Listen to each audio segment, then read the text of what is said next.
Heute schauen wir uns den 2021er Decima Maximiner Klosterlei an. Dieser Wein ist vom Weingut Alten. Das Weingut Alten in Detzem an der Mosel ist ein Familienbetrieb und hat auch eine ganz lange Tradition. Also konkret können die halt sagen, dass sie in der Familie seit dem 18. Jahrhundert Weinbau betreiben, was schon irre lange ist, vor allen Dingen innerhalb einer Familie. Übernommen haben das jetzt 2018 Daniela und Julia Alten, die Töchtergeneration. Und die beiden möchten mit diesem Wein natürlich zeigen, was ihre Hauslage, ihre beste Lage. Ne? Ihr wisst ja, ein Weingut macht immer ein riesen Portfolio an Wein, Gutswein, Ortswein.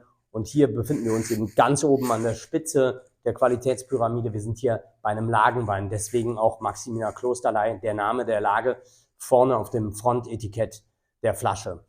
So, diese Lage ist zum einen sehr typisch für die Mosel. Es ist eine Steillage, das heißt, man kann beim besten Willen nur mit der Hand arbeiten. Es ist nicht möglich, in solchen Lagen irgendwie maschinell zu arbeiten, da man ja mit Maschinen da einfach abstürzt und nicht richtig an die Rebstöcke rankommt. Die Lage an sich ist von Grau- und Blauschiefer geprägt, hat ein bisschen Lössanteil, eine Südwestausrichtung. Das heißt also, hinten raus am Ende des Tages, wenn die Sonne untergeht, haben wir da noch sehr lange Sonnenschein in dieser Lage. Und das ganz Besondere für die Mosel im Generellen und diese Lage im Speziellen ist ja alte Rebstöcke. In der Lage und aus diesen Rebstöcken ist dieser Wein gemacht. Stehen Weine, Rebstöcke, die sind 85 Jahre alt und älter. Die ältesten Rebanlagen in der Klosterlei stammen aus dem Jahr 1908. Also wirklich schon über 100 Jahre alte Rebstöcke.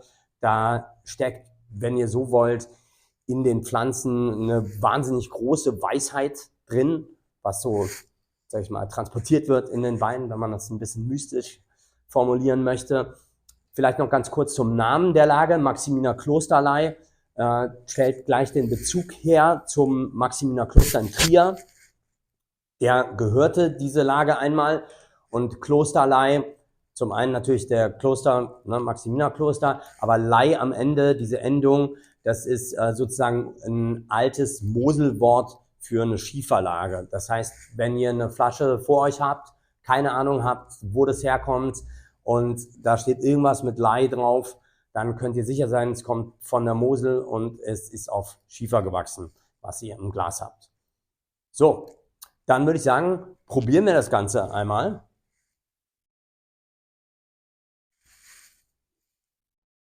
Wir sehen hier an der Farbe schon dieses, ja, hier hellere Gelb ist schon Indikator für die Mosel.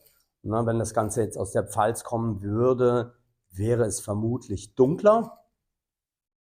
Riechen wir mal rein.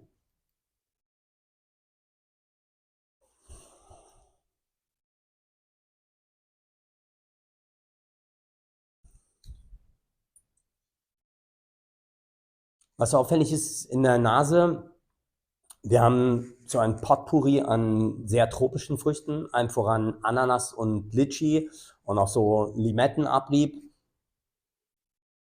das sich auch jetzt schon sehr offen präsentiert, was auch ungewöhnlich ist für den Jahrgang, weil 2021 war ein kühles Jahr und kühle Jahrgänge bringen immer Weine hervor, die eher verschlossen sind. Was meine ich damit? Verschlossen meint, dass diese Weine sehr, sehr viel Luft und Zeit brauchen, um eben vor allen Dingen olfaktorisch und auch am Gaumen zu zeigen, in welche Richtung es geht oder gehen kann.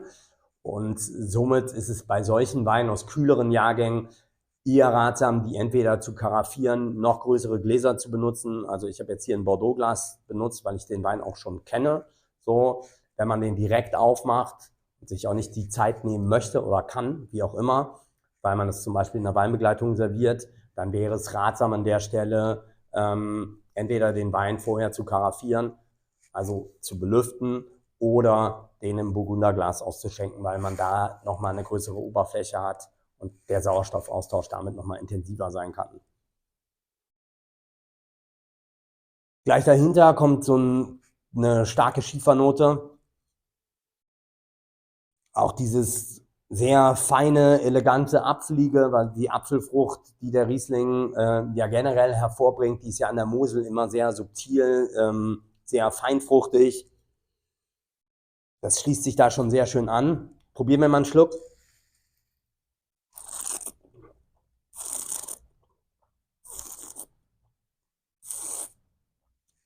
Und das ist jetzt am Gaumen super elegant. Das ist Mosel par excellence. Es ist sehr seidig, sehr pointiert, also gerade akzentuiert. Da gibt es keine barocken Ausschweifungen. Da ist ganz klar die Säure, die eine Struktur vorgibt, die den Schiefer eigentlich so nach oben hebt. Und dann schließt sich darin an dieses Potpourri an Früchten, was aber überhaupt nicht aufdringlich oder parfümiert, überschwänglich wirkt, sondern was an dieser Stelle so sehr gut eingebunden, sehr gut eingefangen wird und dem Wein nochmal so interessante Noten hinzufügt, weil wenn wir dem Ganzen jetzt am Gaumen nachspüren, dann stellen wir fest, dass sozusagen an den Rändern der Ananas, der Limette, der Litschi, dass das nicht ausfranst, sondern dass da plötzlich so Kräuter auftauchen. So ein bisschen Salbei, ein bisschen was von irgendwie so einer Bergminze oder so, die da auch nochmal so eine kühle Frische reinbringt. Das ist sehr, sehr spannend. Das ist wirklich ein sehr toller Wein, der sehr viel Spaß macht.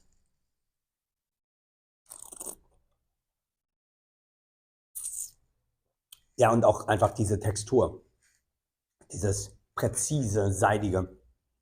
Ich liebe das. Das ist richtig gut. Es macht großen Spaß. Jetzt stellt sich natürlich die Frage, wie setze ich diesen Wein ein?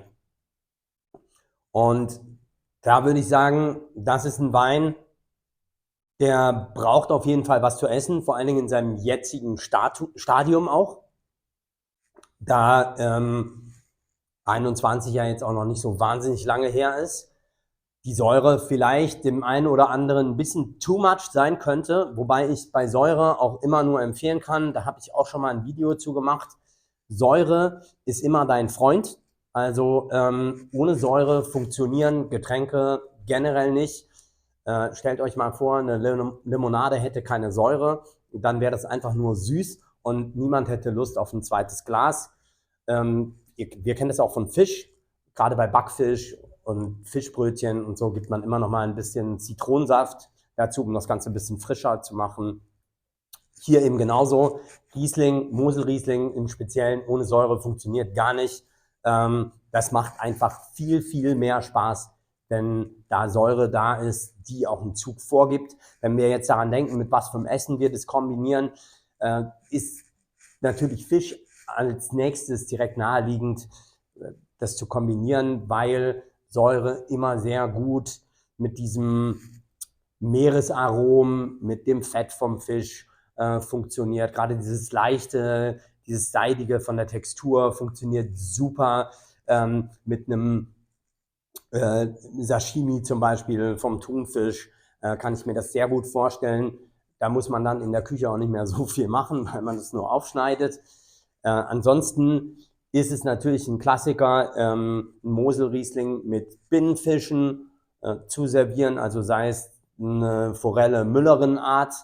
Das kann ich mir hier zum Beispiel sehr, sehr gut vorstellen, weil es auch was ist, was man zu Hause relativ einfach nachkochen kann. Eben eine Forelle zu machen, die im Ganzen bemehlt von beiden Seiten zu braten, bis sie auch dieses bräunliche außen bekommt. Dazu einfach eine geschmolzene braune Butter servieren, also Butter so ein bisschen karamellisieren lassen in der Sauteuse, dass sie diese Nussbutteraromen bekommt. Dann Petersilien, Kartoffeln dazu. Da weiß, glaube ich, auch jeder, wie man das macht. Einfach Salzkartoffeln kochen, ein bisschen geschmolzene Butter drüber geben und frisch geschnittene Petersilie. Man kann das, wenn man dann noch möchte, das würde eben auch hervorragend passen, weil es auch wieder die Textur des Weines großartig aufgreifen würde. mit einem Gurkensalat servieren, wo man Gurken eben sehr, sehr dünn aufschneidet, dann eine Vinaigrette macht aus einem Sonnenblumenöl und Zitronensaft, wo man auch ein bisschen mehr Zucker reingibt, dass das Dressing ein bisschen süßer wird. Man kann auch mit Honig arbeiten an der Stelle, wenn man das möchte.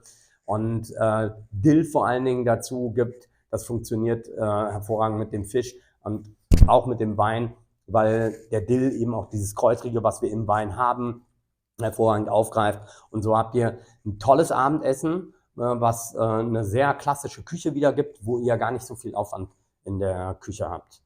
So, ich wünsche euch viel Spaß beim Nachkochen, beim Austrinken, beim darüber diskutieren. Ich freue mich wie immer auf eure Kommentare, eure Meinung zu dem Wein. Bin gespannt, was wir nächstes Mal zusammen trinken und sag bis bald. Cheers. Ciao.